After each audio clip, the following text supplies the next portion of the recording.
co-founder and president of Seed CX. So Seed is an institutional exchange and trading platform for digital assets.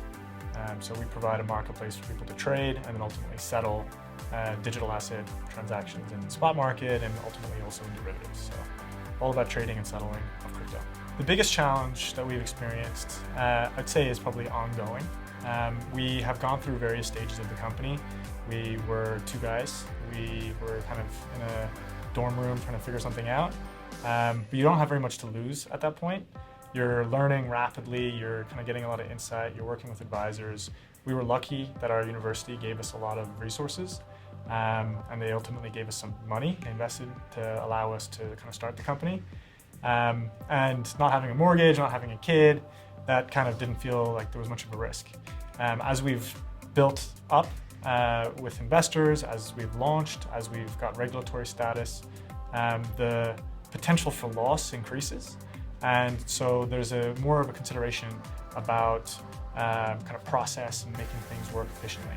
In terms of kind of lessons learned that have been most valuable, I think beyond the advice that our advisors have given about where you allocate your time, it's about allocating your time in the most efficient way for roles and for projects that are high value to the company.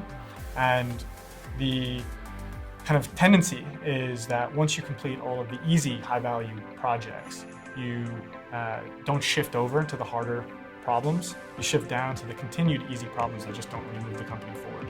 And it's all about continuing to think about how you drive the company forward in every single decision. Because there's so much detail in our business, we're highly regulated, we're in finance, we're in trading, where you have to be accurate, you have to be fast. It's very easy to get bogged down in detail. And if you find yourself working on these kind of easy, low-value projects, we call them snacking or popcorn at Seed, you're not driving the company forward. And ultimately, that's the goal. As a small stage, early stage company, you need to be above average in output, on average. And without doing that, you have pretty no chance of success. So you always have to be continuously looking back to the goal of the company, drive the goal forward, drive the company towards that goal. And so the biggest thing is making sure that it's clear what drives the company forward and communicating that down to everybody else so they can continue to drive that company forward themselves in an autonomous way. I think, so from our perspective, we don't expect we're going to have millions of clients. We're a company that will have kind of a few hundred, maybe a few thousand. And we think to take a similar approach with employees.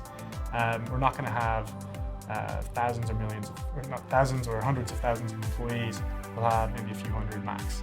And so I think it's really important that you invest in those relationships, both from an employee perspective and from a client perspective.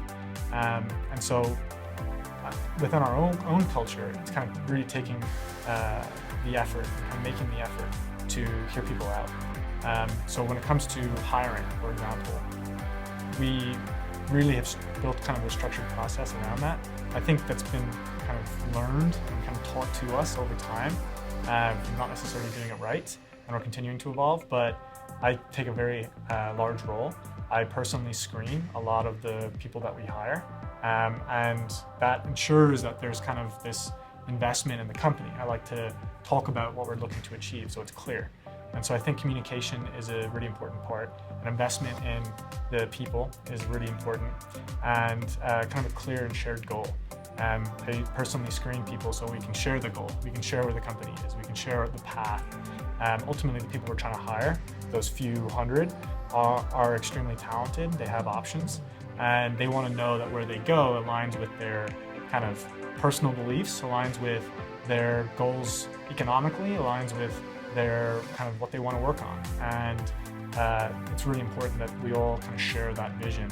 Everybody works on something slightly differently, but without that kind of investment in the person, investment in communication and a shared goal, it's really hard to achieve that.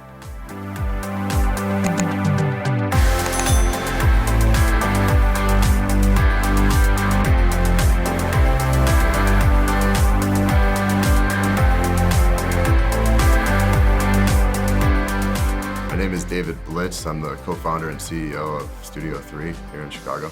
So we're a luxury boutique fitness studio in downtown Chicago, and we have 2 studios in River North and Lincoln Park.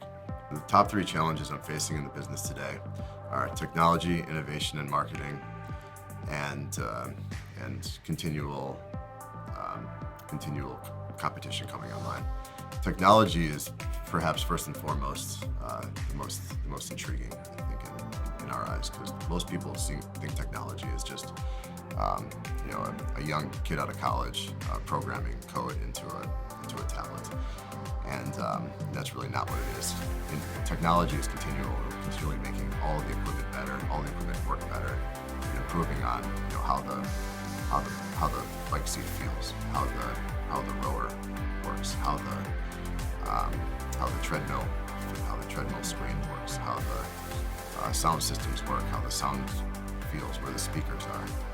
And we want to continue to enhance the client experience from the way that the back-end booking system works, from the way that our servers works, to the way that the whole processes are more efficient from a front-end standpoint, and that overall, we have challenges, and our clients can go home and see their stats and share their stats with their friends, and that their friends can then all partake and see what their friends were doing last night and today, so that they can all connect everything together. The second one is continually innovating marketing and continuing to keep the messaging fresh. That's something that I think a lot of business owners and young entrepreneurs see, because there's a lot of things that need to be kept on brand, and continually aligning all three disciplines and all of our really hardworking employees is something that needs to really continually stay fresh as we continue to move the brand forward. And it's something that's really, really important to everybody here. The third one is continual competition coming online. And while fitness is really, boutique fitness specifically, is in its infancy stage compared to where the big box gyms have gone in the last 50 years. There's a lot of really unique, really great concepts coming into Chicago out of both coasts, and it's really an interesting dynamic to watch. A lot of people try out new concepps. It's almost like the new restaurant that pops up online,